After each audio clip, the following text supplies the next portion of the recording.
Swayam Prabha. Digital India. Educated India.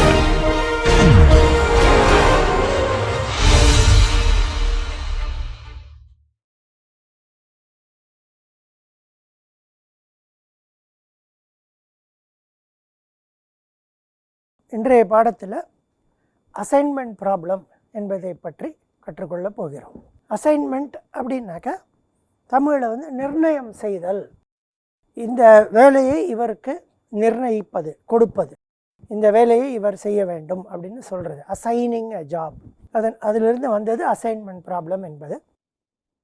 So தமிழில் சொல்ல வேண்டும் என்றால் நிர்ணயித்தல் என்று சொல்லலாம். அதாவது அசைன்மெண்ட் ப்ராப்ளம் என்றால் என்ன அப்படிங்கிறத இப்போ பார்க்கலாம். இதை ஒரு உதாரணத்தின் மூலமாக அதை பார்க்கலாம்.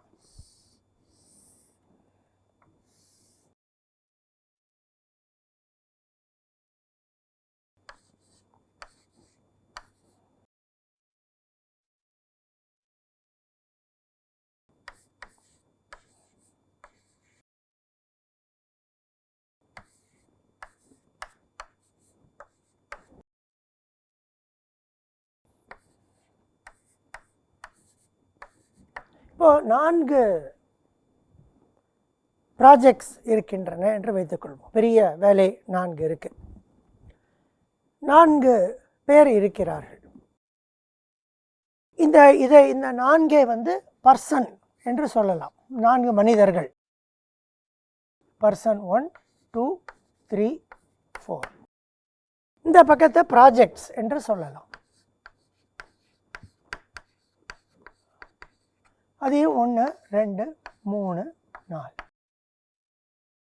இந்த அசைன்மெண்ட் ப்ராப்ளத்தில் ரொம்ப முக்கியமானது என்னன்னாக்கா, இங்கே 4 பேர் இருந்தாங்கன்னா இங்கேயும் 4 பேர் இருக்கணும், இங்கே 5 இருந்தாங்கன்னா இங்கே 5 இருக்கணும். இது ஸ்கொயர் மேட்ரிக்ஸ். இது 2 ஈக்குவலாக இருக்கணும். Number of persons, number of projects. இது பர்சன் ப்ராஜெக்டாகத்தான் இருக்க வேண்டும் என்ற அவசியமில்லை. மெஷின், பீப்புள், இது மாதிரி பல விஷயங்கள் இருக்கலாம். ஆக n நம்பர் ஆஃப் பீப்புள், இந்த கணக்கை பொறுத்த வரைக்கும் n is equal to 4. 4 பேர் இருக்காங்க. இந்த கணக்கை பொறுத்த வரைக்கும் சாதாரணமாக n number of people, n number of projects. அதே n 4 பேர் இங்கே இருந்தால் அங்கே 4 பேர் இருப்பாங்க. இப்போ இந்த ஒரு ஆளுக்கும் இந்த ப்ராஜெக்டை எடுத்துக்கொள்வதற்கு அவர்கள் கேட்கும் தொகை. இப்போ இவர் இந்த ப்ராஜெக்ட் எடுத்து செய்யணும்னா 2ன்றது நம்ம ஒரு நம்பராக வச்சுட்டுருக்கோம். அது 200 இருக்கலாம், 2000 இருக்கலாம், எப்படி வேணா இருக்கலாம். இதையே இந்த ப்ராஜெக்ட் செய்வதற்கு இவர் 3 கேட்கிறார் ரூபாய் என்று வைத்துக்கொள்வோம். இதை பண்ணுவதற்கு இவர் 3 கேட்கிறார், இதை பண்ணுவதற்கு 5. அந்த மாதிரி இந்த மேட்ரிக்ஸ் டிஃபைன் ஆகிடுது. இதை எடுத்துக்கொண்டால் 3வது நபர் 3வது ப்ராஜெக்ட் செய்ய 7 ரூபாய் கேட்கிறார். இந்த ப்ராஜெக்ட்ஸை நம்ம செஞ்சாகணும். ஸோ நம்ம என்ன பண்ண போகிறோம்னா, ஒரு ப்ராஜெக்டை ஒரு ஆளுக்கு தான் கொடுப்போம். ஒருவர் 1 person gets only 1 project and 1 project goes to only 1 person. ஒரு ஆளை பொறுத்தவரை அவருக்கு ஒரு ப்ராஜெக்ட் தான் கிடைக்கும். ஒரு ப்ராஜெக்டை பொறுத்தவரை அது ஒரு ஆளுக்கு தான் போகும். அந்த மாதிரி செய்யும் பட்சத்தில் குறைந்த செலவு நிர்ணயம் என்ன? How to assign such that the total cost is minimized. குறைத்தல், மினிமைஸ்ட், குறைந்த நிர்ணயத்தின் செலவு என்ன அப்படிங்கிறத கண்டுபிடிப்பது தான் அசைன்மெண்ட் ப்ராப்ளம் என்பது. இதை சாதாரணமாக ஒரு ஃபார்முலேஷன், அதான் நம்ம முதல்ல இந்த கணக்கில் பார்த்த ஃபார்முலேஷன்ஸ், இந்த ப்ராப்ளத்தை எடுத்துக்கொண்டு அதை எப்படி ஒரு லீனியர் ப்ரோக்ராமிங்கமாகவோ ஏதோ ஒரு மாடலாக அதை உருவாக்கம் செய்தல், ஃபார்முலேஷன் அப்படின்னு செய்தால் என்ன ஆகும் என்று பார்க்கலாம். இப்போ இதை எடுத்துக்கொண்டு xij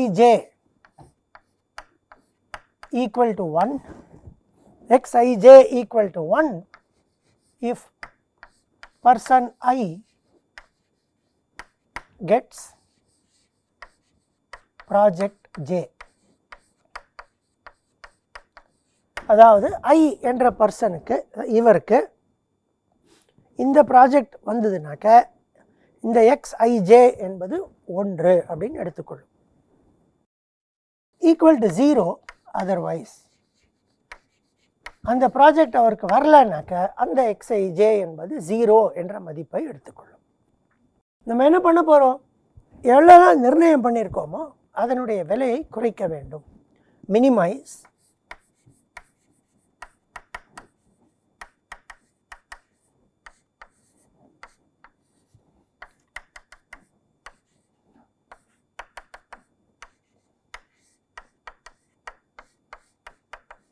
ஸோ எங்கெல்லாம் xij 1 என்ற மதிப்பை எடுத்துக்கொள்கிறதோ பெருக்கும்போது அந்த விலை வரும்.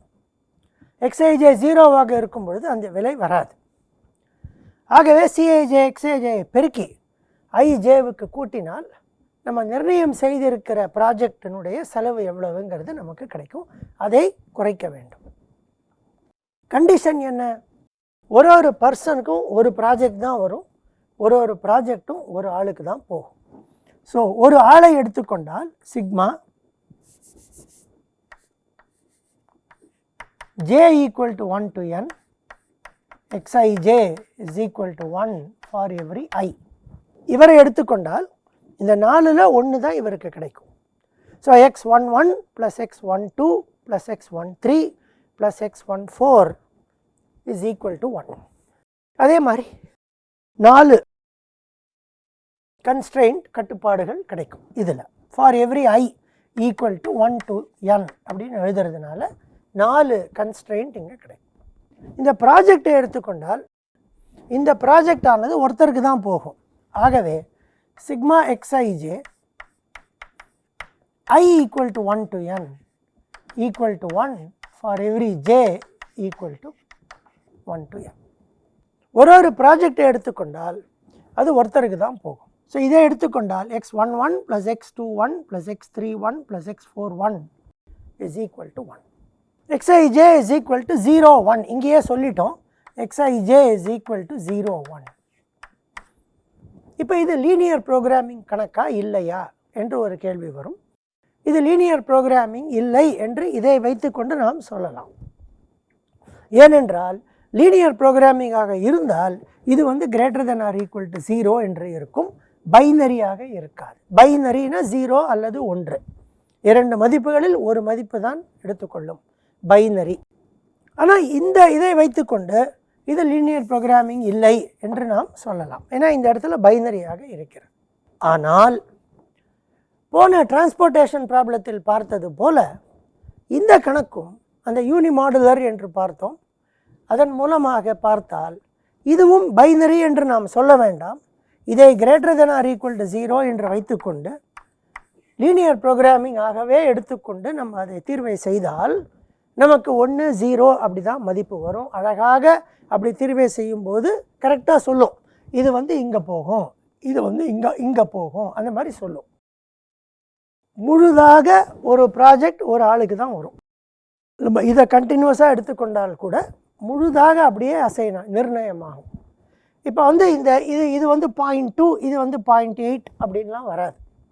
ஏன்னா அந்த யூனிமாடுலாரிட்டிங்கிறது. ஆகையால் இந்த ப்ராப்ளத்தை லீனியர் ப்ரோக்ராமிங்காகவே எடுத்துக்கொண்டு நாம் செய்யலாம். இப்படி நம்ம எழுதிட்டோம்னாக்க இது லீனியர் ப்ரோக்ராமிங்காக மாறும். இதை வைத்துக்கொண்டு செய்யலாம். இதை பற்றி கொஞ்சம் பின்னாடி பார்க்கலாம், இப்போ பார்க்க வேண்டாம். இப்போதைக்கு இது 0 1 என்று எடுத்துக்கொண்டு இதை பைனரியாகவே காட்டிவிடலாம். இதுதான் இந்த ப்ராப்ளத்தோட ஃபார்முலேஷன். இது லீனியர் ப்ரோக்ராமிங்காகவே கூட நம்ம செய்யலாம். இப்போ அதே டிரான்ஸ்போர்ட்டேஷனில் கேட்கப்பட்ட கேள்வி திருப்பி வரும். லீனியர் ப்ரோக்ராமிங்காக இருக்கும் பட்சத்தில் ஏன் சிம்ப்ளெக்ஸ் முறையில் பண்ண முடியாது, பண்ணக்கூடாது? பண்ணலாம். ஆனால் அதை விட வேகமாகவும் அதை விட எளிதாகவும் செய்யக்கூடிய முறை ஒன்று இருந்தால் அதை யூஸ் பண்ணலாமே அப்படிங்கிற எண்ணத்தில் வேறு ஒரு முறையை கண்டுபிடித்திருக்கிறார்கள். அதை செய்யும். அதற்கு முன்னாடி இன்னொரு விஷயத்தையும் பார்த்து விடுவோம். ஸோ இது வந்து 4/4 கணக்கு. ஸோ எத்தனை வேரியபிள் இருக்குது? xij I equal to 1 to n, j equal to 1 to n. அதற்கு முன்னாடி இது ரெண்டையும் ரொம்ப கூர்ந்து கவனிக்கணும். இது ரெண்டும் பார்ப்பதற்கு ஒரே மாதிரி இருக்கும், ஆனால் வெவ்வேறு. இது sigma j equal to 1 to n for every I, இது I equal to 1 to n for every j. அதான் விளக்கம் பண்ணும்போது இதில் எடுத்துக்கொண்டால் இப்படி வரும். ஒரு ஆளை எடுத்துக்கொண்டால் அவருக்கு ஒரு ப்ராஜெக்ட் தான் கிடைக்கும் அப்படிங்கிற 4 கன்ஸ்ட்ரெயின்ட் இது. ஒரு ப்ராஜெக்ட் எடுத்துக்கொண்டால் ஒரு ப்ராஜெக்ட் ஒரு ஆளுக்கு தான் போகும் அப்படிங்கிறது இந்த 4 இப்படி வரும். அதுதான் இந்த 4 பார்ப்பதற்கு ஒரே மாதிரி இருக்கும், ஆனால் இந்த இண்டெக்ஸ் வந்து மாறுவதனால அது வெவ்வேறு. அதை நம்ம பின்னாடி எக்ஸ்பேண்ட் பண்ணி நான் காமிக்கிறேன் எப்படி வரும்ன்ட்டு. இந்த மாதிரி ஒரு கணக்கை எடுத்துக்கொண்டு ஸோ மொத்தம் எத்தனை வேரியபிள் இருக்குது அப்படின்னு பார்த்தீங்கன்னாக்கா 4/4னால 16 வேரியபிள் இருக்குது. இந்த கணக்கை பொறுத்த வரைக்கும் n² வேரியபிள் இருக்குது. xij I = 1 to n, j = 1 to n. So n² variable இருக்குது. எத்தனை கன்ஸ்ட்ரெயின்ட் இருக்குதுன்னு பார்த்தீங்கன்னாக்கா இங்கே n 4, இங்கே 4, மொத்தம் 8 கன்ஸ்ட்ரெயின்ட். ஜென்ரலி 2n கன்ஸ்ட்ரெயின்ட்ஸ் இருக்குது. மொத்தம் எத்தனை நிர்ணயங்கள் இருக்கும்? இந்த கணக்கை பொறுத்தவரை 4 நிர்ணயங்கள் தான் இருக்கும். ஏன்னா ஒரு ப்ராஜெக்ட் ஒரு ஆளுக்கு போகும். ஸோ 4 ப்ராஜெக்ட் இருக்குது, 4 பேர் ஆளுக்கு 1 போகும், 4 நிர்ணயங்கள் தான் இருக்குது. ஸோ 4 xij தான் 1 அப்படிங்கிற மதிப்பை எடுத்துக்கொள்ளும். மீதி 12 xijயும் 0 என்று எடுத்துக்கொள்ளும். ஆனால் இதை நீங்கள் லீனியர் ப்ரோக்ராமிங் முறைப்படி பார்த்தால் இங்கே 4 கன்ஸ்ட்ரெயின்ட் இருக்குது, இங்கே 4 கன்ஸ்ட்ரெயின்ட் இருக்குது, 8 வேரியபிள் சொல்யூஷனில் இருக்கணும். ஏன்னா 8 கன்ஸ்ட்ரெயின்ட் இருக்குது. 8 கன்ஸ்ட்ரெயின்ட் சொல்யூஷனில் இருக்கும், ஆனால் அதில் 4 தான் 1 என்ற மதிப்பை எடுத்துக்கொள்ளும், மீதி 4 0 என்ற மதிப்பை எடுத்துக்கொள்ளும். இது இன்னும் கூட கொஞ்சம் கூர்ந்து சொன்னால் இது வந்து லீனியர்லி டிபெண்ட் சிஸ்டம். நம்ம டிரான்ஸ்போர்ட்டேஷனில் பார்த்தது போல் 8 இருக்காது, 7 தான் வரும் அப்படின்னு சொல்லலாம். பட் 8 என்று எடுத்துக்கொண்டாலே 4 தான் 1 என்ற மதிப்பை எடுத்துக்கொள்ளும், மீதி 4 0 என்ற மதிப்பை எடுத்துக்கொள்வதனால் டீஜெனரேட்டாக இருக்கும். வழக்கம் போல் இது டீஜெனரசி, சீரழிவு. டீஜெனரசியாக இருக்கிறதுனால சால்வ் பண்ணுறதுக்கு சில நேரங்களில் நிறைய நேரம் தேவைப்படும். அதை அவாய்ட் பண்ணுறதுக்கு வேறு ஏதாவது ஒரு மெத்தட் மூலமாக செய்யலாம் அப்படிங்கிற ஒரு எண்ணத்தினால் புது மெத்தட்ஸ் கொண்டு வந்திருக்காங்க. இப்போ அடுத்த கேள்வி, இது டிரான்ஸ்போர்ட்டேஷன் ப்ராப்ளம் போலவே இருக்கிறதா அல்லது இருக்கிறதே என்று கூட சொல்லலாம். ஏன்னா டிரான்ஸ்போர்ட்டேஷன் ப்ராப்ளமை பார்த்தால் இதே சிஐஜே எக்ஸ்ஐஜே, ஆனால் இங்கே ஏஐன்னு வந்தது, இங்கே பிஜேன்னு வந்தது, ஆனால் இதே கன்ஸ்ட்ரெயின்ட் தான் வந்தது. டிரான்ஸ்போர்ட்டேஷன் ப்ராப்ளத்தில் மொத்த சப்ளையும் மொத்த டிமாண்டும் சேமாக இருக்கணும். இதில் வந்து மொத்தமே n இங்கேருந்து இங்கே n இருக்கணும். இதை இன்னொரு விதமாகவும் பார்க்கலாம். இப்போ இந்த 4 இடங்களில் சப்ளை 1 1 1 1, இந்த 4 டிமாண்ட் 1 1 1 1ன்னு பார்த்தா இது வந்து ஒரு டிரான்ஸ்போர்ட்டேஷன் ப்ராப்ளமாக மாறிவிடும். So assignment problem is a special case of a transportation problem where m is equal to n. இங்கே 4 இருந்தால் அங்கே 4 இருக்கணும். m is equal to n. All supply all demand equal to 1. ஒரு பொருள் இங்கே இருக்குது, 1 1 1 1 1 1 1. இப்போ அதை டிரான்ஸ்போர்ட்டேஷன் ப்ராப்ளமாக பார்த்தால் இந்த கணக்கில் 7 வேரியபிள் சொல்யூஷனில் இருக்கணும், m + n - 1. ஆனால் 4 தான் இருக்கும். ஸோ அங்கேயும் டீஜெனரசி வந்துடும். So assignment problem is a special case of the transportation problem, but it is a degenerate transportation problem. Linear programming முறையில் பார்த்தாலும் டீஜெனரசி, டிரான்ஸ்போர்ட்டேஷன் ப்ராப்ளமாக பார்த்தாலும் டீஜெனரசி. ஆகவே டிரான்ஸ்போர்ட்டேஷன் அல்காரிதம் யூஸ் பண்ண முடியாது. North west corner, penalty method, MODI method அதெல்லாம் use பண்ண முடியாது. பண்ணலாம், பண்ணினா எல்லாம் டீஜெனரேட்டாக வரும். நிறைய பண்ணிகிட்டே இருப்போம், சொல்யூஷன் இம்ப்ரூவ் ஆகாது, அந்த மாதிரி போயிடும்.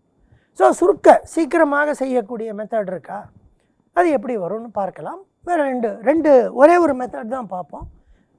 2 உதாரணங்களை வைத்துக்கொண்டு பார்ப்போம். ஒரு மெத்தட் தான், அந்த மெத்தடை நான் இப்போ எக்ஸ்பிளைன் பண்ணுறேன். இந்த எக்ஸ்பிளைன் பண்ணுறதுக்கு முன்னாடி உங்களுக்கு ஒரு சின்ன சின்ன விஷயங்கள் தியரம்ஸ் மாதிரி சொல்லின்னு வந்துடுறேன். சாதாரணமாக இதெல்லாம் வந்து இந்த பர்சன் இந்த ப்ராஜெக்ட் செய்வதற்கு கேட்கும் தொகை அந்த மாதிரி இருக்கிறதுனால இது பேர் சிஐஜே மேட்ரிக்ஸ்னு பேர். சாதாரணமாக இந்த மேட்ரிக்ஸ் வந்து ≥ 0 தான் இருக்கும். யாரும் வந்து போயிட்டு இந்த ப்ராஜெக்டையும் நான் உனக்கு பண்ணி கொடுக்குறேன், நான் உனக்கு பணமும் கொடுக்குறேன்னு சொல்ல போகிறது இல்லை. ப்ராஜெக்ட் பண்ணி கொடுக்குறேன், எனக்கு பணம் கொடுன்னு தான் கேட்க போகிறேன். ஆக இது நெகட்டிவாக இருக்காது. சிஐஜே வந்து ≥ 0 நார்மலாக இருக்கும். இது முதல் விஷயம். இது ≥ 0 இருக்கும் பட்சத்தில் இப்போ இதில் வந்து ஜீரோவே இல்லை, எல்லாமே வந்து பாசிட்டிவாக இருக்குது. இப்போ நம்ம இந்த மேட்ரிக்ஸில் வந்து சில ஜீரோக்கள் இருக்குது, சில பாசிட்டிவ் நம்பர் இருக்குன்னு எடுத்துக்கொண்டால், அந்த ஜீரோலையே நான் நிர்ணயம் பண்ணி என்னால் இந்த 4 பேருக்கும் கரெக்டாக 4 ஆளை டிஃப்ரெண்ட் வெவ்வேறு 4 ஆட்களை இந்த 4 ப்ராஜெக்டுக்கு செய்வதற்கு என்னால் கொடுக்க முடியும் என்றால் அது ஒரு உகந்த தீர்வையாகத்தான் இருக்கும். It has to be optimum, which means இங்கிலீஷில் வந்து if I make allocations only in 0 positions, எங்கெல்லாம் 0 காசு இருக்கோ அங்கே அவருக்கு மட்டும் கொடுத்துன்னு வந்து அப்படி கொடுப்பதன் மூலம் இந்த 4 ப்ராஜெக்ட்டுக்கு 4 வேறு ஆட்கள் கிடைத்து விட்டார்கள் என்றால் அதுதான் உகந்த தீர்வை. இது வந்து முதல் பிரின்சிபிள். இரண்டாவது பிரின்சிபிளை நான் இப்போ சொல்கிறேன். இப்போ நம்ம வந்து இந்த கணக்கை நம்ம சால்வ் பண்ணிட்டோம்னு வச்சுப்போம், யாருக்கு எந்த ப்ராஜெக்ட் போகிறதுங்கிறது நமக்கு தெரியும் அப்படின்னு வச்சுப்போம். நம்ம 4 பேரையும் கூப்பிட்டு சொல்ல போகிறோம், உனக்கு இதான் உனக்கு இதான் உனக்கு இதுதான் கொடுக்கப்பட்டது அப்படின்னு சொல்ல போகிறோம் 4 பேர்ட்டு. அப்போது ஒரு வாதத்திற்காக இவர் என்ன பண்ணுறாரு, நான் இந்த 2 3 3 5 இல்லை, நான் இப்போ மாற்ற போகிறேன், எல்லா ப்ராஜெக்ட்டுக்கும் நான் வந்து ₹1 அதிகம் பண்ண போகிறேன், 3 4 4 6 என்று ஆக்கப் போகிறேன் அப்படின்னு சொல்கிறாருன்னு வச்சுப்போம். அதனால் உகந்த தீர்வை மாறுமா மாறாதா? ஆன்சர் வந்து மாறாது. ஏன்னா இவருக்கு எப்படி ஒன்று கொடுத்தாகணும். ஆக இவர் எல்லாத்துக்கும் ₹1 ஏற்றினார்னாக்க அதே முன்னாடி என்ன டிசைட் பண்ணமோ அதான் கொடுக்க போகிறோம், நமக்கு வேறு வழி இல்லை என்பதால் இன்னும் ₹1 அதிகம் செலவாகும். தீர்வை மாறாது, சொல்யூஷன் மாறாது, இவருக்கு நிர்ணயம் செய்யப்பட்டுள்ள ப்ராஜெக்ட் மாறாது, ஆனால் மொத்த செலவு ₹1 அதிகரிக்கும். அதையே நான் இப்படி சொல்கிறேன். இப்போ இந்த நம்ம சால்வ் பண்ணி முடித்தாச்சு, இவங்க 4 பேரும் கூட்டு சேர்ந்து நம்மக்கிட்ட வந்து இந்த ப்ராஜெக்டை பொறுத்த வரைக்கும் நாங்கள் எல்லாருமே ₹1 ஏற்ற போகிறோம், ஸோ இது 3 8 7 4 அப்படின்னு சொன்னால் மாறுமான்னு கேட்டால் மாறாது. ஏன்னா இது யாரான ஒருத்தருக்கு போய் தான் ஆகணும், 4 பேரும் ஒரே ரூபாயில் ஏற்றுறதுனால இது மாறாது. தீர்வை மாறாது, சொல்யூஷன் மாறாதே ஒழிய பணம் வந்து ஜாஸ்தியாகும். இப்போ அந்த ஐடியாவை எக்ஸ்பேண்ட் பண்ணலாம். ஸோ இப்போ முதல்ல என்ன சொன்னோம், இவர் எல்லாத்துக்கும் ₹1 ஏற்றினார்னாக்க தீர்வை மாறாது. அதே போல் இவர் எல்லாத்துக்கும் ₹1 குறைத்தார்னாக்க அப்பவும் தீர்வை மாறாது. அதே போல் இவங்க 4 பேரும் சேர்ந்து இதுக்கு ₹1 ஏற்றினாங்கனாக்கா சொல்யூஷன் மாறாது. அதே போல் இந்த 4 பேரும் சேர்ந்து ₹1 குறைச்சி சொன்னாங்கனாலும் சொல்யூஷன் மாறாது. அதாவது ஆங்கிலத்தில் if every element of the row you add or subtract a constant, the solution does not change. With every element in a column you add or subtract a constant, the solution does not change. இதை மனத்தில் வைத்துக்கொண்டு நம்ம ஒரு 2 காரியங்கள் பண்ணலாம். இப்போ நம்ம சாதாரணமாக நமக்கு ரொம்ப லக்கு எப்படின்னா, இப்போ எல்லாரும் குறைக்கிறாங்கன்னு எடுத்துக்கலாம். இவர் எல்லாத்துக்கும் ₹1 குறைக்கிறார் அப்படின்னாக்க இது என்ன ஆகும், 1 2 2 4ன்னு ஆகும். இவர் எல்லாத்துக்கும் ₹2 குறைக்கிறார் அப்படின்னாக்க 0 1 1 3 அப்படின்னு வரும்.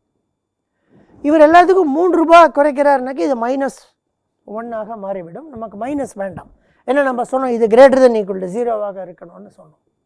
ஆகவே இப்போ என்ன பண்ண போகிறோம்னாக்க, இவர் எல்லாத்துலேயும் 2 குறைக்கிறாரு, இவர் எல்லாத்துலேயும் 7 குறைக்கிறாரு, இவர் எல்லாத்துலேயும் 4 குறைக்கிறாரு, இவர் எல்லாத்துலேயும் 2 குறைக்கிறார். இந்த ரோவை எடுத்துக்கொண்டு அதில் ஸ்மாலஸ்ட் நம்பரை எடுத்துக்கொண்டு அதை சப்ட்ராக்ட் பண்ணானாக்கா நமக்கு 1 கிடைக்கும். அதை இப்பொழுது செய்வோம். ஸோ இவர் 2 குறைக்கிறாரு, 0 1 1 3. இவர் 7னால 0 3 2 1. இவர் 4ன்றதுனால 2 1 3 0. இவர் 2ங்கிறதுனால 1 2 0 0. இப்போ பார்த்தோம்னாக்கா இந்த மேட்ரிக்ஸில் நிறையா 0 வந்துடுது, இதில் இல்லை, ஆனால் இதில் 0 வந்துடுது. ஆனால் இதை தீர்வை செய்தாலும் தீர்வை ஒன்று தான், சொல்யூஷன் ஒன்று தான். அவங்க கிடைக்க போகிற ப்ராஜெக்ட் மாறாது, விலை தான் மாறும். ஆக நமக்கு இந்த 0 வருது நமக்கு நல்லது, ஏன்னா 0வில் போட்டுட்டு நமக்கு சொல்யூஷன் கிடச்சி கொடுத்தோம்னாக்க ப்ராப்ளம் முடிஞ்சு போச்சு. ஸோ இப்போ அடுத்தது என்ன பண்ண போகிறோம்னாக்கா இந்த காலம் எடுத்து பார்க்க போகிறோம். இந்த ப்ராஜெக்டை பொறுத்த வரைக்கும் 2 பேர் 0 கேட்டிருக்காங்க. இந்த ப்ராஜெக்டை பொறுத்த வரைக்கும் யாருமே 0 கொடுக்கல. அதனால் 1 குறைச்சிடலாம் எல்லாத்துலேயும். இதில் எல்லாத்துலேயும் இருக்காங்க. ஆகவே இரண்டாவது ப்ராஜெக்டை பொறுத்தவரையில் இது 0 0 2 1 0 2 0 1 1 2 3 0 3 1 0 0 என்று மாறிவிட்டது. ஆக இதன் மூலமாக எவ்வளவு அதிகம் 0 உள்ளே கொண்டு வர முடியுமோ அவ்வளவு அதிகம் 0வை நம்ம கொண்டு வந்தாச்சு. Under the condition this matrix is greater than or equal to 0. ஏன்னா நம்ம பார்த்த ஃபஸ்ட்டு தியரம் என்ன சொல்கிறது, இது கிரேட்டர் தென் ஈக்குவல் டு 0வாக இருக்கும் பட்சத்தில் 0வில் அசைன் பண்ணிட்டோம்னாக்க நமக்கு சொல்யூஷன் கிடைத்து விட்டது என்றால் நமக்கு உகந்த தீர்வை கிடைத்து விட்டது என்று அர்த்தம்னு முதல்ல பார்த்தோம். ஆக நம்ம பார்த்த ஐடியாஸை வச்சுக்கொண்டு இந்த மேட்ரிக்ஸாக மாற்றிவிட்டோம். அந்த மாற்றத்தினால் உகந்த தீர்வை மாறாது, அதுக்கு செலவாகக்கூடிய பணம் தான் மாறுமே ஒழிய தீர்வை மாறாது. ஸோ முதல்ல do row minimum subtraction and then do column minimum subtraction. இது பேர் ரோ மினிமம் சப்ட்ராக்ஷன், இது பேர் காலம் மினிமம் சப்ட்ராக்ஷன். இப்போ நீங்கள் கேட்கலாம், காலம் மினிமம் முதல்ல பண்ணிவிட்டு அப்புறம் ரோ மினிமம் பண்ணலாமான்னு கேட்கலாம். பண்ணலாம், அதனால எந்த தவறும் கிடையாது. இன்ஃபேக்ட் அடுத்த கணக்கில் நான் அதை பண்ணி காட்ட போகிறேன். ஆனால் கன்வென்ஷனாக எல்லோரும் ஃபாலோ பண்ணுறது என்னென்னா முதல்ல ரோ மினிமம் பண்ணிவிட்டு அப்புறம் காலம் மினிமம் பண்ணுறது ஒரு கன்வென்ஷனாக ஆகிவிட்டது. எல்லோரும் அதையே செய்கிறாங்க, நம்மளும் அதே செய்யலாம். அது தப்பு இல்லை, அதனால் நம்ம அதையே செய்யலாம் அப்படின்ட்டு. ஆக இந்த மேட்ரிக்ஸை எடுத்துக்கொண்டு இதில் 0வில் அசைன்மெண்ட் பண்ணிவிட்டு நமக்கு ஒரு சொல்யூஷன் கிடைத்து விட்டது என்றால் உகந்த தீர்வை கிடைத்து விட்டது. சொல்யூஷன்னா என்ன, அந்த நம்ம கொடுக்க போகிற தீர்வையானது இவருக்கு ஒரு தான் வரணும், இவருக்கு 1 வரணும், இவருக்கு 1 வரணும், இவருக்கு ஒரு ப்ராஜெக்ட் வரணும், இந்த ப்ராஜெக்ட் ஒரு ஆளுக்கு தான் போகணும், இது ஒரு ஆளுக்கு தான் போகணும், ஒரு ஆளுக்கு ஒரு ஆள். அதை நான் இப்போ காமிக்கிறேன். இப்போ இந்த முதல் ரோவை எடுத்துக்கொள்வோம். இந்த முதல் ரோங்கிறது 0வில் தான் நம்ம அசைன் பண்ண போகிறோம். ஸோ இங்கேயும் போகலாம், இங்கேயும் போகலாம். ஸோ 2 போகலாம். அதாவது இவருக்கு இதையும் கொடுக்கலாம், இதையும் கொடுக்கலாம். ஸோ 2 கொடுக்கலாம், அதனால் வெயிட் பண்ணுவோம். இப்போ எடுத்த உடனே கொடுக்க வேணாம். யாரான ஒருத்தருக்கு 1 தான் கொடுக்குற மாதிரி இருந்ததுன்னா அங்கே கொடுத்துடலாம். இவரை எடுத்துக்கொண்டால் இந்த ப்ராஜெக்ட் தான் இவருக்கு கொடுக்கணும். ஏன்னா வேறு எதெல்லாம் கொடுக்க முடியாது, எல்லாம் பாசிட்டிவாக இருக்குது, ஒரு 0 தான் இருக்குது. ஆகவே இவருக்கு இந்த ப்ராஜெக்டை கொடுத்து விடலாம். ஸோ கொடுக்குறோங்கிறத நம்ம எப்படி உணர்த்த போகிறோம், ஒரு ஸ்கொயர் போட்டான்னா இவருக்கு இதை கொடுத்தா விட்டது என்று அர்த்தம். ஸோ இவருக்கு இந்த ப்ராஜெக்டை கொடுத்தாச்சுனாக்கா இவருக்கு இந்த ப்ராஜெக்ட் கிடைக்குமா, கிடைக்காது. ஆகவே இது இப்படி ஆகிடும். இப்போ இதை எடுத்துக்கொண்டால் இங்கே 2 இவருக்கு 2 இதையும் கொடுக்கலாம், இதையும் கொடுக்கலாம். 2 0 இருக்குது, அதனால் வெயிட் பண்ணலாம், அவசரம் இல்லை. அதே போல் இவரை எடுத்துக்கொண்டால் இதுவும் கொடுக்கலாம், இதுவும் கொடுக்கலாம், அவசரப்பட வேண்டாம், முடித்து விடலாம். இந்த ப்ராஜெக்ட் எடுத்துக்கலாம். இந்த ப்ராஜெக்ட் எடுத்தால் இது ஏற்கனவே கொடுத்தாச்சு. இந்த ப்ராஜெக்டை பொறுத்த வரைக்கும் இவருக்கு கொடுக்கலாம், இவருக்கு கொடுக்கலாம், 2 பேர் இருக்காங்க, அதனால் வெயிட் பண்ணலாம். இந்த ப்ராஜெக்டை பொறுத்தவரை இவர் ஒருத்தருக்கு தான் கொடுக்க முடியும், ஏன்னா ஒரு 0 தான் இதில் வருது. ஆக இவருக்கு இதை கொடுக்கலாம். இவருக்கு இதை கொடுப்பதனால இவருக்கு வேறு ஒன்றும் கொடுக்க முடியாது, இது போயிடும். திருப்பி இப்போ நம்ம ஃபஸ்ட்டு பர்சன் எடுக்கலாம். இப்போ ஏற்கனவே இவருக்கு இந்த ப்ராஜெக்ட் அசைன் பண்ணியாச்சு. இவருக்கு இனிமேல் இதை கொடுக்க முடியாது. ஆகவே ஒரு 0 தான் இருக்குது. இந்த ப்ராஜெக்டை இவருக்கு கொடுக்கலாம். ஸோ இது கொடுக்கலாம். இது கொடுத்ததுனால இது போயிடும். ஆக இவருக்கு கடைசியில் பார்த்தோன்னா இப்போ 1 இருக்க கொடுக்கக்கூடியது, அதை இவருக்கு கொடுத்து விடலாம். ஆக இப்போ 4 நிர்ணயம் பண்ணியாச்சு.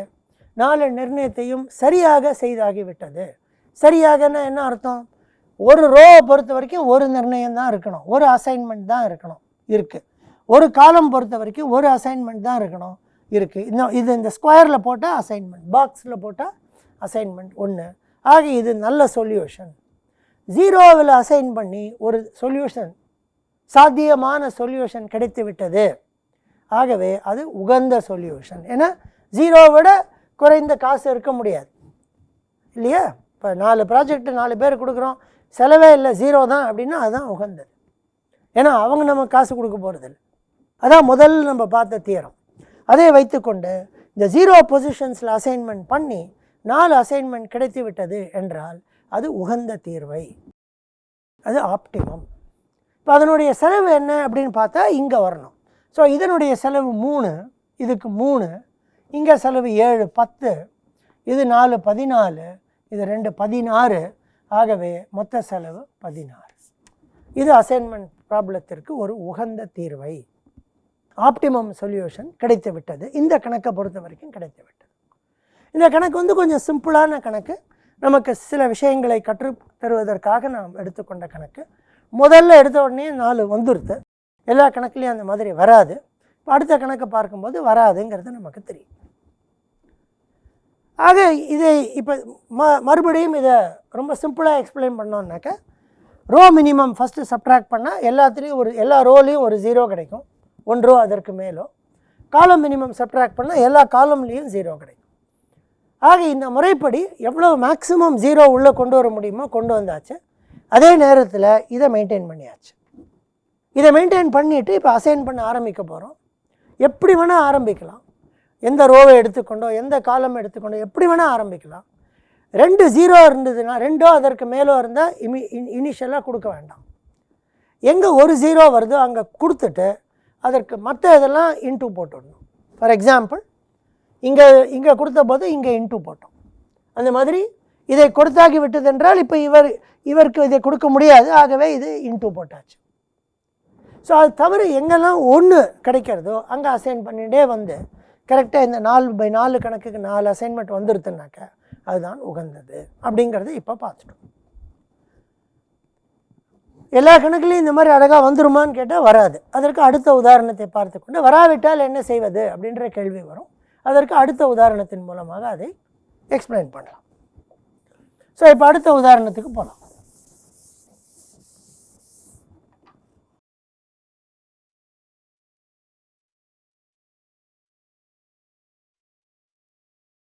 ஸோ இதுவும் 4/4 தான். ஸோ ஆக எல்லா கணக்குமே 4/4 தான் இருக்குமான்னு கேட்டால் இல்லை. 3/3 இருக்கலாம், 5/5 இருக்கலாம், 1000/1000 இருக்கலாம், 1 lakh/1 lakh கூட இருக்கலாம். நம்ம 4/4 எடுத்துட்டு இப்போ பண்ணுறோம். இப்போ அடுத்த கணக்கு எடுத்தான்னாக்கா 8 10 6 12 4 7 6 9 5 7 10 8 8 10 7 11. இது கணக்கு. இப்போ போன கணக்கில் என்ன பண்ணோம், முதல்ல ரோவை சப்ட்ராக்ட் பண்ணி அப்புறம் காலமை சப்ட்ராக்ட் பண்ணோம். இதில் மாற்றி பண்ண போகிறோம். ஸோ காலமை முதல்ல சப்ட்ராக்ட் பண்ணிவிட்டு அப்புறமா ரோவை சப்ட்ராக்ட் பண்ணலாம். அதில் தவறே கிடையாது. நான் சொல்வது போல் கன்வென்ஷன் எல்லாருமே ரோவை முதல்ல பண்ணுவாங்க. நம்ம சும்மா அதையும் காலமையும் பண்ணி பார்த்து என்ன ஆகுதுன்னு பார்க்கலாம். அதனால் எந்த இதுவும் கிடையாது. ஸோ முதல்ல காலம் சப்ட்ராக்ட் பண்ணான்னாக்கா நமக்கு இப்படி கிடைக்கும்.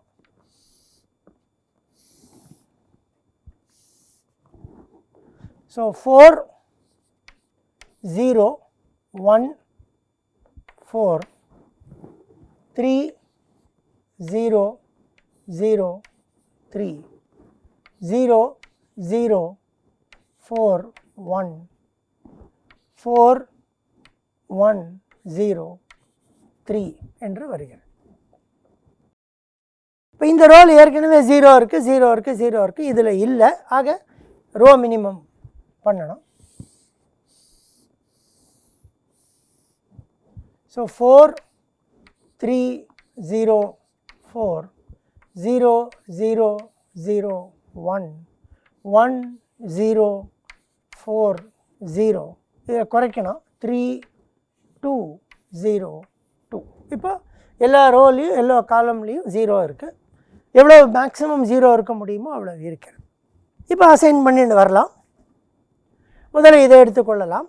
ஒரு 0 இருக்குது, ஆகவே இதை கொடுக்க முடியும். இதை கொடுத்ததால் இது போயிடும், இதுவும் போயிடும். இப்போ 2 0 இருக்குது, ஆக கொடுக்க வேண்டாம். இப்போதைக்கு வெயிட் பண்ணலாம். இங்கேயும் 2 0 இருக்குது, வெயிட் பண்ணலாம். இங்கே கொடுக்க முடியாது. இங்கே ஒரு 0 இருக்குது, ஆகவே இங்கே அசைன் பண்ணலாம். அதனால் இது போயிடும். இதில் ஒரு 0 தான் இருக்குது, ஏன்னா இது போனதுனால ஒரு 0 தான் இருக்குது, இங்கே அசைன் பண்ணலாம், இது போயிடும்.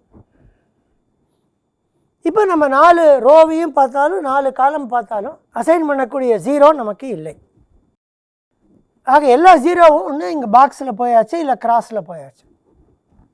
பாக்ஸில் போயாச்சுனாக்கா நிர்ணயம் பண்ணியாச்சுன்னு அர்த்தம், கிராஸில் போயாச்சுன்னா நிர்ணயம் பண்ண முடியாது என்று அர்த்தம். இப்போ மொத்தம் எவ்வளோ அசைன்மெண்ட்ஸ் ஆகிருக்கு, எவ்வளோ நிர்ணயங்கள் ஆயிருக்குன்னா 3 தான் இருக்குது. 4வது பண்ண முடியுமா? முடியல.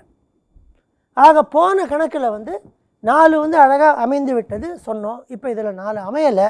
இப்போ என்ன பண்ணணும்? இப்போ என்ன பண்ணணுங்கிறதுக்கு ஒரு முறை கண்டுபிடிச்சிருக்காங்க. அந்த முறை என்னங்கிறத முதல்ல இந்த கணக்கு மூலமாக எக்ஸ்பிளைன் பண்ணிவிட்டு அதுக்கப்புறமா அதன் பின்னாடி இருக்கிற பிரின்சிபிள்ஸை நான் அப்புறமா சொல்கிறேன். முதல்ல மெத்தடை ஒரு கணக்கை கடகடன்னு போட்டுன்னு போயிடலாம், ஆன்சர் வந்துடும். அப்புறமா ஏன் பண்ணினோம் அப்படிங்கிறது அப்புறம் சொல்கிறேன். ஸோ இப்படி இருக்கும்போது எல்லா 0லையும் ஒன்று அசைன்மெண்ட் இருக்கும், இல்லை கிராஸ் இருக்கும். ஸோ இதுக்கு ஒரு மெத்தட் சொன்னாங்க. இப்போ 3 தான் இருக்குது, 4 இல்லை இதில் அப்படின்னா என்ன செய்யணும்? குறைந்தது ஒரு ரோவுக்கு அசைன்மெண்ட் இருக்காது. ஏன்னா எல்லாத்துலேயும் அசைன்மெண்ட் இருந்தால் 4 வந்திருக்கும். ஸோ ஒரு ரோவுக்கு அசைன்மெண்ட் இருக்காது. ஸோ முதல்ல என்ன பண்ணணும்? Tick unassigned row. எந்த ரோக்கெல்லாம் அசைன்மெண்ட் இல்லையோ அங்கே ஒரு டிக் பண்ணி, இதில் ஒரு ரோவுக்கு தான் அசைன்மெண்ட் இல்லை, ஆகவே டிக் பண்ணணும். ஸோ இந்த ரோவை டிக் பண்ணிவிட்டு அந்த ரோவை பார்த்து விட்டு அதில் 0 இருந்தால் அந்த காலமை டிக் பண்ணணும். இப்போ இந்த காலமை டிக் பண்ணிவிட்டு மேலே பார்த்து அசைன்மெண்ட் இருந்தான்னா ரோவை டிக் பண்ணணும். திருப்பி ரோ டிக் ஆகி 0 இருந்தால் காலம் டிக் பண்ணணும். ரோ டிக் ஆச்சு, 0 இருக்குது, காலம் ஏற்கனவே டிக் பண்ணியாச்சு. ரோ டிக் ஆச்சு, 0 இருக்குது, காலம் ஏற்கனவே டிக் பண்ணியாச்சு. காலம் டிக்காக இருக்குது, அசைன்மெண்ட் இருக்குது, ஏற்கனவே டிக் பண்ணியாச்சு. ஆக இனிமேல் டிக் பண்ண முடியாது. மறுபடியும் இதை கூறுகிறேன், மறுபடியும் செய்து காட்டுகிறேன். ஏன்னா ரொம்ப ஈஸி அது செஞ்சு காட்டுறது. Tick and unassigned row. இது அசைன்மெண்ட் இருக்குது, அசைன்மெண்ட் இருக்குது, அசைன்மெண்ட் இருக்குது, அசைன்மெண்ட் இல்லை. Tick and unassigned row. இப்போ டிக்டு ரோ, டிக் செய்யப்பட்ட ரோ வரிசையில் 0 இருந்தால், if there is a 0 in a ticked row, then tick the corresponding column. அந்த காலத்தை டிக் பண்ணு. If a ticked column has an assignment, then tick the corresponding row. காலம் tick ஆகி அதில் ஒரு அசைன்மெண்ட் இருந்ததுனாக்கா அந்த ரோவை டிக் பண்ணணும். ஸோ திருப்பி அதையே பண்ணணும். if a row is ticked, if there is a 0, tick that column. ஏற்கனவே பண்ணியாச்சு. row is ticked, 0 இருக்குது, ஏற்கனவே டிக்டு. இது டிக்டு, இங்கே அசைன்மெண்ட் இருக்குது, ஏற்கனவே டிக் போட்டாச்சு. இனிமேல் புதிதாக டிக் செய்ய முடியாது. எந்த ரோவையோ எந்த காலமையோ புதிதாக டிக் பண்ண முடியாது. ஆகவே இதை நிறுத்தி விடுகிறோம். அதுக்கப்புறம் என்ன பண்ணுறதுனாக்கா, draw lines through unticked rows and ticked columns. Line வரையணும் through unticked rows and ticked columns. Unticked tick இல்லாத ரோ மூலமாக இருக்கும் டிக் செய்யப்பட்ட காலத்திற்கும் லைன் வரையணும். இந்த லைன் வரைஞ்சது என்ன இப்போ கண்டுபிடிக்கலாம்னாக்கா, ரொம்ப அழகாக எல்லா 0க்களும் இந்த லைனுக்குள்ளே இருக்கும். இப்படி செய்தால் எல்லா 0க்களும் லைனுக்குள்ளே இருக்கும். இப்போ இதில் 2 இருக்கும், 2 லைன் போகும், மற்றதெல்லாம் 1 போகும். இந்த மாதிரி நம்பர்லேயும் போகும் லைன் போகாமலும் இருக்கும். இதை செய்துவிட்டு draw lines through unticked rows and ticked columns. இதை செய்துவிட்டு இந்த லைனே பாஸ் ஆகாமல் இருக்கிற நம்பர்லாம் பார்த்தோன்னாக்கா 1, 2 நிறையா இருக்குது. அதில் மினிமம் அதை தீட்டாவாக எடுத்துக்கொள்ள வேண்டும். Theta is equal to 2 minimum. 4, 3, 4, 3, 2, 2. So theta is equal to 2. இந்த தீட்டாவை கண்டுபிடித்த பிறகு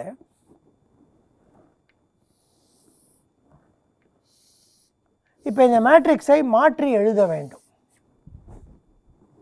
எப்படி எழுதுகிறோம்னாக்கா, லைனே இல்லாமல் இருந்தானாக்கா தீட்டாவை கழிக்க வேண்டும். ஒத்த லைன் வந்ததுனாக்கா அதே நம்பரை எழுத வேண்டும். ரெட்டை லைன் வந்ததுன்னா தீட்டாவை கூட்ட வேண்டும். திருப்பியும் சொல்கிறேன், லைனே இல்லாமல் இருந்தால் தீட்டாவை கழிக்கணும். 2 லைன் வந்தால் தீட்டாவை கூட்டணும்.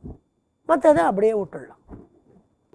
இங்கே வந்து லைன் இல்லை, தீட்டா 2, ஸோ இது 2. இங்கே லைன் இல்லை 3, ஸோ தீட்டா கழித்தால் 1. இதில் ஒரு லைன் தான் வருது 0. இந்த 4 லைனே இல்லை 2. ஒரு லைன் தான் வருது 0, ஒரு லைன் தான் வருது 0. 2 லைன் வருது, தீட்டாவை கூட்ட வேண்டும் 2, 1. ஒரு லைன் இருக்கு 1, ஒரு லைன் இருக்கு 0, 2 லைன் இருக்கு 6, தீட்டாவை கூட்ட வேண்டும் 6, ஒரு லைன் இருக்கு 0. லைனே இல்லை, கழிக்க வேண்டும் 1, 0, 0, 0. இப்போ ரொம்ப குழப்பமாக இருக்குது. என்ன எல்லாமே பண்ணுறோம், லைன் போடுறோம், வரைகிறோம், டிக் பண்ணுறோம், லைன் வரைகிறோம், கழிக்கிறோம், கூட்டுறோம். இதெல்லாம் எதுக்கு பண்ணுறோங்கிறத நம்ம பின்னாடி பார்க்கலாம். முதல்ல இந்த கணக்கை முடித்து விடலாம். இப்படி செய்வதன் மூலம் இப்போ என்ன பண்ணியிருக்கோன்னு பார்த்தோன்னாக்க, இந்த இரட்டையாக இருக்கிற லைன் இருக்கிறதுல 0 இங்கே 1 இருக்குது, அதுதான் அதிகரித்ததே ஒழிய மற்ற 0க்கெல்லாம் அப்படியே இருக்குது. அதை தவிர புதிதாக 2 0க்களை நம்ம உண்டாக்கியிருக்கோம். ஆகவே இந்த மாதிரி பண்ணும்போது குறைந்தது ஒரு புது 0 வரும் இந்த முறையில். அதான் நமக்கு வேணும், அந்த ஒரு புது 0 வேணும் அந்த இடத்துல, அது வரும். இப்போ திருப்பி வழக்கம் போல் இங்கே செய்தது போல் அசைன்மெண்ட் பண்ணி பார்க்கலாம். இதை பொறுத்த வரைக்கும் ஒரு 0 இருக்கிறது இந்த ரோவை பொறுத்த வரைக்கும். ஆக அசைன்மெண்ட் செய்யலாம், அதனால் இது போய்விடும். இதை பொறுத்த வரைக்கும் 2 இருக்கிறது, ஆக வெயிட் பண்ணலாம். இதை பொறுத்த வரைக்கும் 2 இருக்கிறது, ஆகவே வெயிட் பண்ணலாம். இதை பொறுத்த வரைக்கும் 2 இருக்கிறது, வெயிட் பண்ணலாம். இதை பொறுத்த வரைக்கும் ஒரு 0 தான் இருக்குது, அசைன்மெண்ட் செய்து விடலாம், அதனால் இது போய்விடும். இப்போ 2 இருக்குது, 2 இருக்குது, இந்த பக்கமும் 2 இருக்குது, 2 இருக்குது. ஆக இந்த இடத்துல இப்போ மாட்டின்ருக்கோம். மாட்டின்ருக்கோன்னா இந்த இடத்துல இருக்கிறோம். எல்லா 0க்களும் கவர் ஆகிடுத்தான்னு பார்த்தா இல்லை. ஏன்னா நம்ம போன இதில் என்ன பண்ணோன்னா எல்லா 0வும் கவர் ஆகிடுது. இதில் இப்படி வந்து விட்டது. ஏன்னா இந்த மாதிரி இங்கே 2 2 2 2 இருக்கிறதுனால எப்படி பார்த்தாலும் முடியாது. அது மாதிரி வரும்பொழுது என்ன பண்ணணும்னா ஆர்பிட்ரரியாக ஏதாவது ஒன்றை அசைன் செய்யலாம். ஸோ ஏதாவது ஒன்றை அசைன் செய்யலாம்னு பார்க்கும்போது இதை செய்தால் இது போய்விடும், இதுவும் போய்விடும்.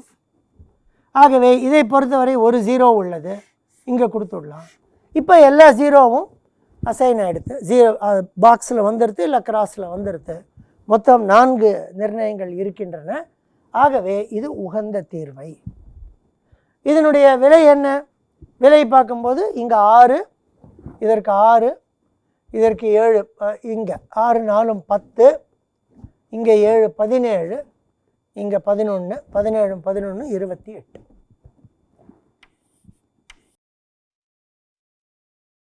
இந்த இடத்துல பண்ணும்போது இங்கே 1 2 3 4ன்னு இருந்தது. ஆர்பிட்ரரியாக ஏதாவது ஒன்றை அப்படின்னு சொல்லி இவரை போட்டோம். இங்கே போட்டதுனால இதுவும் வந்தது, இது 2ம் போயிடுது. இங்கே போட்டிருந்தா இது 2ம் வந்திருக்கும், இது அதே சொல்யூஷன் வந்திருக்கும், அது 2ம் போயிருக்கும். இப்போ மாற்றி போட்டோம், இங்கே போட்டிருந்தோம்னாக்க இங்கேயும் சொல்யூஷன் வந்திருக்கும், இது 2ம் போயிருக்கும். இங்கேயும் பார்த்தீங்கன்னா அதோடைய விலை வந்து 10 8 18, 7 11 18. நமக்கு இது 2ம் கிடச்சிது. இது கிடைத்தாலும் அதே தான், அதுவும் உகந்தது. ஸோ ஆகவே ஆல்டர்னேட் ஆப்டிமா, இன்னொரு உகந்த தீர்வை இருக்கிறது. ஸோ நமக்கு எப்படி தெரியும் இன்னொரு உகந்த தீர்வை இருக்கிறதுங்கிறது அப்படின்னாக்க, இப்போ நம்ம இந்த இடத்துல நிறுத்தினோம். இங்கே 2 0, இங்கே 2 0 இருக்குது. ஆனால் எந்த ரோலையும் எந்த காலம்லேயும் ஒத்தையில் 0 இல்லை. ஆகவே ஒரு 0 இல்லாமல் இருப்பதால் ஏதாவது ஒன்றை நம்ம ஆர்பிட்ரரியாக எடுத்துக்கொண்டு அதை நம்ம அசைன் பண்ணோம்.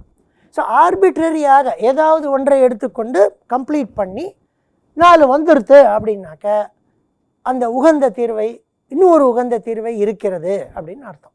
ஆல்டர்னேட், ஏன்னா அந்த இன்னொன்று போட்டோம்னாக்க வேற ஒரு சொல்யூஷன் வரும். ஆகவே when we arbitrarily assign one position and then we get the optimum, it means there is alternate optima என்று அர்த்தம். ஸோ இந்த கணக்கை பொறுத்த வரைக்கும் 2 உகந்த தீர்வை இருக்கிறது. ஸோ 2க்குமே 28 தான் வரும். ஏன்னா இது 7 11 18, 10 8 18. மாற்றி போட்டாலும் அதே தான் வரும். ஸோ இந்த கணக்கின் மூலமாக 2 விஷயங்களையும் பார்த்து விட்டோம். அதாவது ஆல்டர்னேட் ஆப்டிமாங்கிறதையும் பார்த்துட்டோம்.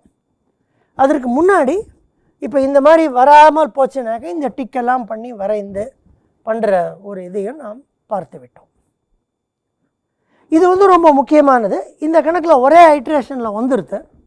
இப்போ நீங்கள் இன்னொரு கேள்வி கேட்கலாம், ஒரு ஐட்ரேஷன்லேயே வந்துருமான்ட்டு. அவசியம் இல்லை. சில சமயங்களில் வந்து 3 அசைன்மெண்ட் இருக்கும். ஏன்னா இது இங்கே இதிலேருந்து 3 கிடச்சிது, அதுக்கப்புறமா இதை பண்ணதில் 4 கிடச்சிடுது. வேறு சில கணக்கிலலாம் இதை பண்ணும்போது 3 தான் இருக்கும். அப்புறம் ஒரு 2-3 ஐட்ரேஷனுக்கு அப்புறம் தான் அது 4 ஆகும். இது நம்ம எக்ஸாம்பிளுக்காக ஒரு சின்ன எளிமையான ஒரு கணக்கை எடுத்துன்னு போட்டு முடிச்சிட்டேன். இன்னொரு 5/5 கணக்கு ஒன்று இருக்குது, அது 4 ஐட்ரேஷனுக்கு அப்புறம் தான் அது ஆன்சர் வரும். ஸோ இந்த கணக்கில் இப்படி தான். இப்போ இது இங்கே வரலைன்னா திருப்பி இதையே பண்ணணும். இப்போ அடுத்தது 4 வரல 3 தான் வந்திருக்கு அப்படின்னாக்க திருப்பி அதே மாதிரி டிக் அண்ட் அசைன் ரோ அப்படின்னு பண்ணி வேறு ஒரு தீட்டா கிடைக்கும். திருப்பி மேட்ரிக்ஸை மாற்றி இதை பண்ணிகிட்டே இருக்கணும். அது கடைசியில் நமக்கு ஆன்சர் வர்ற வரைக்கும் இதை பண்ணிக்கொண்டே இருக்க வேண்டும். இப்போ நம்ம வந்து 2 முக்கியமான கேள்விகளுக்கு விடை சொல்ல ஆரம்பிக்க போகிறோம். அந்த விடையை இந்த பாடத்தில் முடிக்க முடியாது, அடுத்த பாடத்தில் முடிந்துவிடும். ஆனால் அந்த ப்ராசஸை ஆரம்பிக்கலாம். எப்படி, எதை வைத்துக்கொண்டு இது வந்து ஒரு உகந்த தீர்வை நம்ம எப்படி சொல்ல முடியும்? முதல்ல நம்ம அந்த பிரின்சிபிள்ஸ் சொன்னோம். அதாவது Cij ≥ 0வை வைத்துக்கொண்டு அசைன் பண்ணி 0லேயே அசைன் பண்ணி நமக்கு ஃபீஸிபிளாக கிடச்சிடுத்தனாக்கா அது ஆப்டிமம்னு சொன்னோம். அதை வச்சு தான் முதல்ல அல்காரிதம் எழுதினோம். அதுக்கப்புறமா 2வது இந்த லைன் போடுவதன் தாத்பரியம் என்ன, எதற்காக இதை செய்கிறோம், அதற்கும் உகந்த தீர்வைக்கும் சம்பந்தம் இருக்கிறதா அப்படிங்கிற கேள்விகள் இருக்குது. அந்த கேள்விகளுக்கு விடை சொல்ல இப்போ ஆரம்பிக்கலாம். இதை ஆரம்பிப்பதற்கு நம்ம வழக்கமாக இப்போ எழுதினோம். முதல்ல ப்ரைமல் எழுதி இரட்டை டூவல் எழுதினோம். ஸோ அதையே திருப்பி எழுதி பார்க்கலாம், என்ன ஆகுதுங்கிறத பார்க்கலாம். ஸோ ப்ரைமல் எழுதும்போது ப்ரைமல் வந்து இந்த இடத்துல எழுதுகிறேன். ப்ரைமல் இங்கே எழுதிட்டு டூவல் இங்கே காமிச்சுட்டோம்னாக்கா மேலே இதில் காட்ட முடியும். ஸோ ஏற்கனவே ப்ரைமல் பார்த்துட்டோம். மினிமைஸ்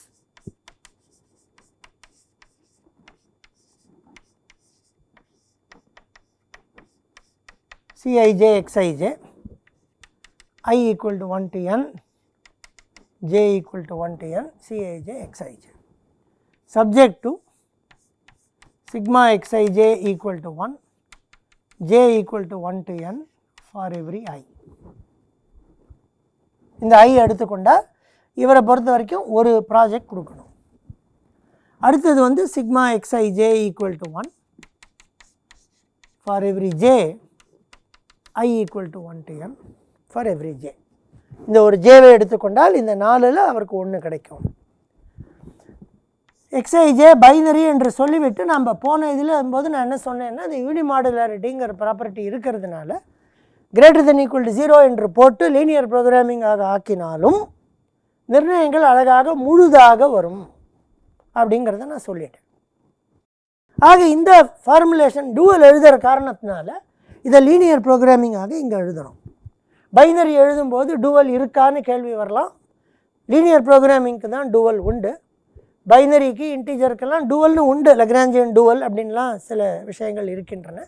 ஆனால் இப்போ நம்ம பார்த்த பாடத்தில் இது வரைக்கும் நம்ம பார்த்த பாடத்தில் லீனியர் ப்ரோக்ராமிங்க்கு தான் டூவல் இருக்கிறது. ஆகவே இதை லீனியர் ப்ரோக்ராமாகவே எழுதி அதற்கு டூவல் இரட்டையை எழுதலாம். ஸோ இப்போ என்ன பண்ணுறோம், இந்த கணக்குக்கு இங்கே 4 கன்ஸ்ட்ரெயின்ட் இருக்குது. இது 1 2 3 4 கன்ஸ்ட்ரெயின்ட் இருக்குது. ஸோ இதற்கு வந்து ui என்ற டூவல் வேரியபிள் இன்ட்ரடியூஸ் பண்ணலாம். நம்ம போன வாட்டி அதே தான் பண்ணோம், டிரான்ஸ்போர்ட்டேஷன் பண்ணும்போது ui தான் பண்ணினோம். இதற்கு வந்து vj என்ற டூவல் வேரியபிளை இன்ட்ரடியூஸ் பண்ணலாம். பண்ணிவிட்டு டூவல் எழுதினோன்னாக்கா மேக்ஸிமைஸ்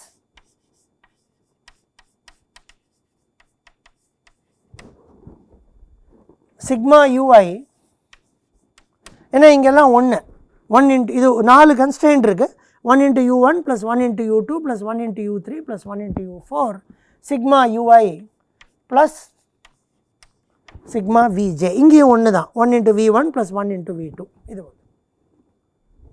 டூவல் கன்ஸ்ட்ரெயின்ட் எப்படி வரும்னா, டிரான்ஸ்போர்ட்டேஷனில் வந்தது போல் ui plus vj is less than or equal to Cij அப்படிங்கிற அதே கன்ஸ்ட்ரெயின்ட் தான் வரும். ஏன்னா இங்கே இதை நீங்கள் இப்போ இதை எக்ஸ்பாண்ட் பண்ணாலும் நமக்கு தெரியும், இந்த ஃபஸ்ட்டு கன்ஸ்ட்ரெயின்ட்டை பார்த்தீங்கன்னா x11 + x12 + x13 + x14 = 1ன்னு வரும்.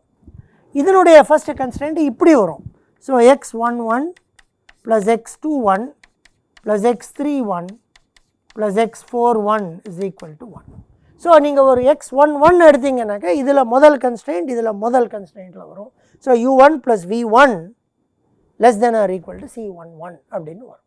In general ui + vj < cij.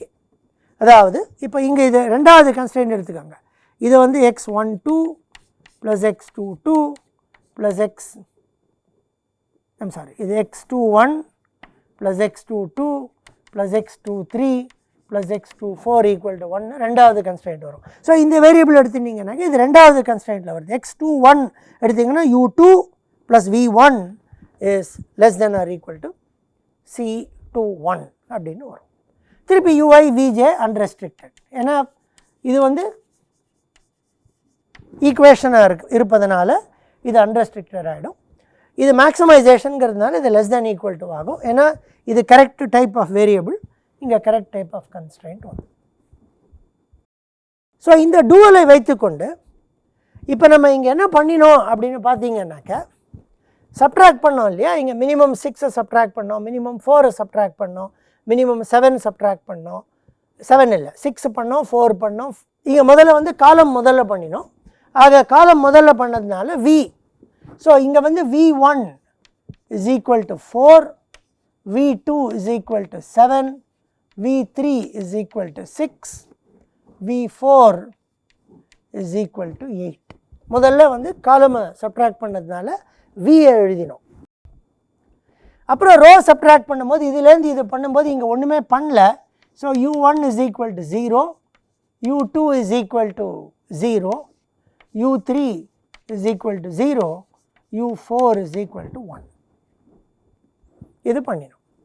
So எது முதல்ல சப்ட்ராக்ட் பண்ணோம், முதல்ல காலம் சப்ட்ராக்ட் பண்ணோன்னா v எழுதணும், முதல்ல ரோ சப்ட்ராக்ட் பண்ணி அப்புறம் காலம் சப்ட்ராக்ட் பண்ணால் u எழுதணும். ஸோ இப்படி பண்ணிவிட்டு இதை என்ன பண்ணியிருக்கோம், இப்போது இதற்கும் உள்ள ரிலேஷன்ஷிப் என்னென்னா, இதை வந்து நான் if I call this as c'(ij), இதை வந்து c'(ij) என்று எழுதினால் = cij - ui + vj என்று ஆகிவிடுகிறது. நல்லா யோசிச்சு பாருங்கள். இந்த நம்பர் எடுத்துனோன்னாக்கா இதை கண்டுபிடிக்கலாம். இந்த நம்பர் cij - ui + vj இங்கே வரும். இதிலிருந்து தானே இங்கே வரும். ஸோ இந்த நம்பர் எடுத்துனீங்கன்னாக்கா cij - ui + vj 1 + 6 7, 7 - 7 0. இந்த 3 எடுத்துனீங்கன்னா cij 8, ui + vj 1 + 4 5, 8 - 5 3. ஸோ இதுதான் வந்து cij - ui + vj. இந்த கணக்கை பொறுத்த வரைக்கும் இது cij + ui + vj. இந்த மேட்ரிக்ஸ் வந்து > 0. இது நமக்கு தெரியும். ஏன்னா மினிமம் சப்ட்ராக்ட் பண்ணியிருக்கிறதுனால இட்ஸ் > 0. ஸோ இதிலிருந்து இதை இப்படி எழுதிட்டிங்கன்னாக்கா ui + vj < cij என்று வந்துவிடும். ஆக இந்த டூவல் வேல்யூஸ் இருக்குது பாருங்கள் இந்த கணக்குக்கு. ஸோ இங்கே கூட இதை எழுதலாம், இங்கே இது வராது. ஸோ இங்கே வந்து 0வாகத்தான் இருக்கிறது, இங்கே தான் மாற்றி எழுதணும். So u1 = 0, u2 = 0, u3 = 0, u4 = 1, v1 = 4, v2 = 7, v3 = 6, v4 = 8. So இது வந்து ui + vj < cij. ஸோ இந்த ui vj என்பது இதை சாட்டிஸ்ஃபை பண்ணுறது, அண்ட் ui vj அன்ரெஸ்ட்ரிக்டட், அதனால் அதையும் சாட்டிஸ்ஃபை பண்ணுறது. ஸோ இந்த சொல்யூஷன் வந்து it is feasible to the dual feasible solution. So இது டூவல் ஃபீஸிபிளாக இருக்கிறதுனால டூவல் ஃபீஸிபிலிட்டி மெயின்டைன் பண்ணிட்டோம். இதில் இங்கே வந்து நம்ம 0ல் அசைன் பண்ணுறதுனால காம்ப்ளிமெண்ட்ரி ஸ்லாக்னஸ் மெயின்டைன் பண்ணுறோம். எப்படி பண்ணுறோம், இங்கே ஜீரோவாக இருப்பதனால் ui plus v j is equal to c i j. இது ஜீரோவாக இருப்பதனால் அப்போ அந்த ஹெச்ஐஜேன்னு ஒரு டூவல் ஸ்லாக் ஒன்று வரும் இல்லையா, இதை ஸ்லாக்கை எழுதினா ப்ளஸ் ஹெச்ஐஜே இஸ் ஈக்குவல் டு சிஐஜேன்னு வரும். இந்த இடத்துல ஹெச்ஐஜே ஜீரோ.